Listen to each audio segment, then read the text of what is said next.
ओम शांति। अभी हम नवरात्र स्पेशल देख रहे हैं और हमने कल विशेष पावर टू डिटैच साक्षी होने की शक्ति के बारे में बात की थी। जब हम साक्षी होते हैं अर्थात स्वयं को परिवर्तन करते हैं तो हमारे अंदर एक और शक्ति का विकास होता है, वो है पावर टू पैकअप यानी समेटने की शक्ति। देखिए, जिस सेकंड में स्वयं को इस देह से अलग यानी एक आत्मा देखता हूँ तो मेरे अंदर समेटने की शक्ति का विकास होता है।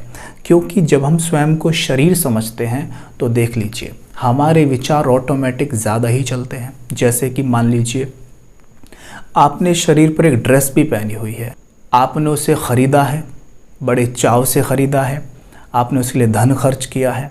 अब हमारे मन में यही चलता रहता है जब हम कहीं भी जाते हैं कि भाई कोई तो तारीफ़ करे। तो देखिए, देह से जैसे ही हम स्वयं को अटैच करते हैं, बॉडी कॉन्शियस होते हैं, तो देह से जुड़ी चीज़ें, देह से जुड़े वैभव, व्यक्ति, वस्तु, कुछ भी, सबके लिए हमारे विचार ज़्यादा ही चलते हैं। लेकिन जैसे हम स्वयं को आत्मा समझते हैं कि मैं एक आत्मा हूँ, ये देह मैं नहीं हूँ, तो इतना ज़्यादा ध्यान नहीं जाता है। पहने हैं ठीक है और आत्मा सेटिस्फाई होती है, लेकिन सबसे ज़्यादा इम्पॉर्टेंट है आत्मा का अपने मन पे ज़्यादा फोकस होता है।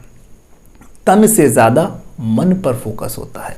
तो मन पे फोकस होने के कारण क्या होता है, विचार ऑटोमेटिक स्लो डाउन होने लगते हैं, विचार धीमे चलते हैं और धीमे विचार हमेशा ज़्यादा शक्तिशाली होते हैं।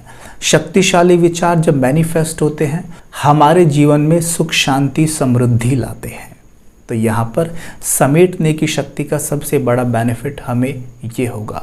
देखिए, आजकल क्या है कि हमारे विचार चारों तरफ बिखरे होने के कारण पावर टू पैकअप हम यूज़ नहीं कर रहे हैं, समेटने की शक्ति हम यूज़ नहीं कर पा रहे हैं। छोटी छोटी चीज़ों में हमारे विचार बिखरे रहते हैं, छोटी छोटी बातों को हम पकड़ के बैठे रहते हैं। चाहे वो जैसे अभी हमने ड्रेस के बारे में बात की, या आपका कोई गैजेट हो सकता है, आपने एक मोबाइल ख़रीदा, पैसे खर्च करके ख़रीदा है अच्छे से, अब आपके मन में सिर्फ यही है कि भाई लोग इसे अप्रिशिएट करें। और कोई अगर ये कह दे कि ये फ़ोन तो अच्छा नहीं है, तो उस बात को भी हम पकड़ के बैठे रह सकते हैं कई दिन तक, वो बात हम यहाँ पर पकड़ लेते हैं। लेकिन जैसे हम सोल कॉन्शियस होते हैं हमारे मन में ये आएगा ही नहीं कि इसकी कोई तारीफ़ करे, क्योंकि वो मैंने अपने काम के लिए ख़रीदा है, वो शो ऑफ करने के लिए नहीं ख़रीदा गया है। वैसे भी फ़ोन का जो काम है ना, वो शो ऑफ होना नहीं है।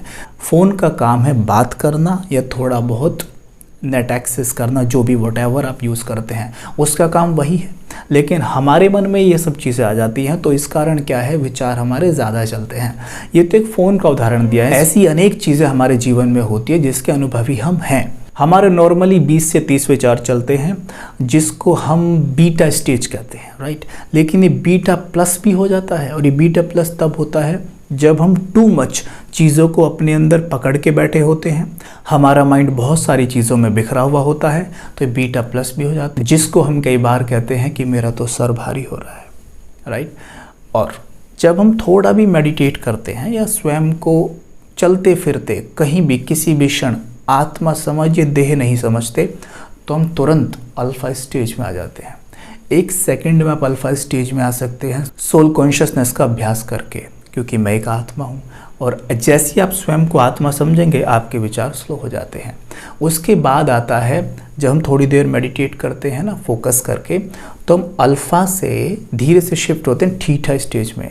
इसमें हमारे विचार जो चलते हैं वो 5 से 10 विचार चलते हैं, जबकि अल्फ़ा में हमारे 10 से 20 के रेंज में आ जाते हैं।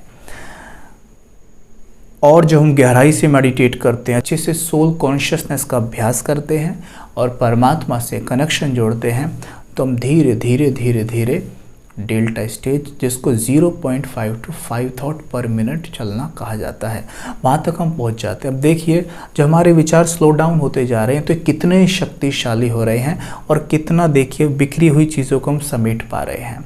जितने हमारे विचार स्लो होंगे उतना बिखरी हुई चीज़ें हम समेट सकते हैं। अपने मन को हम बेदाग रख सकते हैं। जितना हमारा मन बेदाग होगा उतना ही वो शक्तिशाली होगा, उतना ही कॉन्सेंट्रेटेड होगा और हमारे जीवन में सफलता लेकर आएगा। तो हमने क्या करना है, दूसरी शक्ति का प्रयोग करना है कि मैं आत्मा समेटने की शक्ति से भरपूर हूँ, क्योंकि कल मैंने जाना था कि मैं एक आत्मा हूँ और मैं स्वयं में परिवर्तन के लिए तैयार हूँ, जिसके लिए बताया गया था कि पार्वती माँ की मंदिर में पूजा होती है। जैसे हम दूसरी शक्ति की बात कर रहे हैं, तो जब ये विधि हम अपनाएंगे तो हम पाएंगे कि हमारे अंदर जो छिपे दुर्गुण हैं उनका विनाश होने लगा है और सद्गुणों का विकास होने लगा है। दुर्गुणों का जैसे विनाश होगा तो हम बन जाते हैं उस वक्त, यानी आत्मा बन जाती है दुर्गा माँ। आत्मा की बात हो रही है, आत्मा का कोई जेंडर नहीं होता है। अगर आप सोचें कि भाई मैं तो भाई हूँ, मैं कैसे माँ बन गया, यहाँ पर आत्मा की बात है। आत्मा अभी मेल कॉस्ट्यूम में है, पिछले जन्म में फीमेल कॉस्ट्यूम में थी। हम आत्मा की बात कर रहे हैं और उसे दुर्गा माँ इसलिए कह रहे हैं, जो भी शक्तियाँ दुर्गा माँ के अंदर हैं वो आप मेल हैं या फीमेल दोनों में होती हैं। यानी जैसे ही आत्मा समेटने की शक्ति का प्रयोग करती है वो दुर्गा माँ बन जाती है, दुर्गुणों का विनाश करती है, सद्गुण उसके ऊपर आ जाते हैं, सद्गुणों से परिपूर्ण होती है, भरपूर होती है और दूसरी आत्माओं के भी दुर्गुणों का विनाश करने के लिए वो आगे बढ़ती है और आत्माओं की सेवा कर उन्हें भी सच्चा सच्चा मार्गदर्शन कर पाती है। तो यहाँ पर हमें एक विशेष ध्यान देना है कि मैं समेटने की शक्ति से भरपूर हूँ।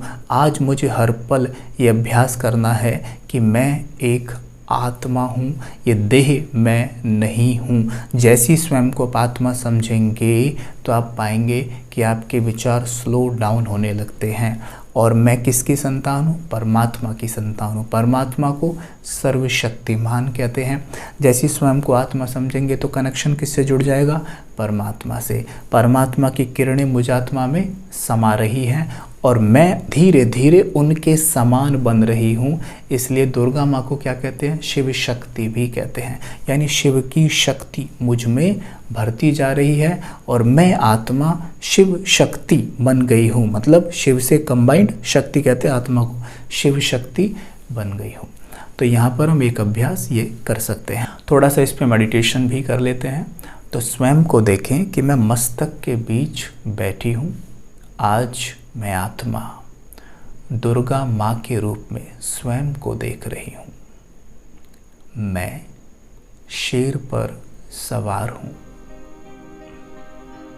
मैं अलंकारों से सुसज्जित हूँ।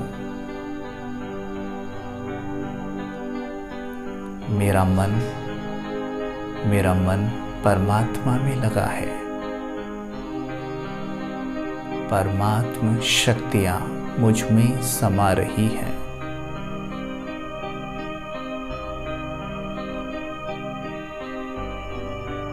ये शक्तियाँ मेरे मन को शक्तिशाली बनाती हैं। ये परमात्म शक्तियाँ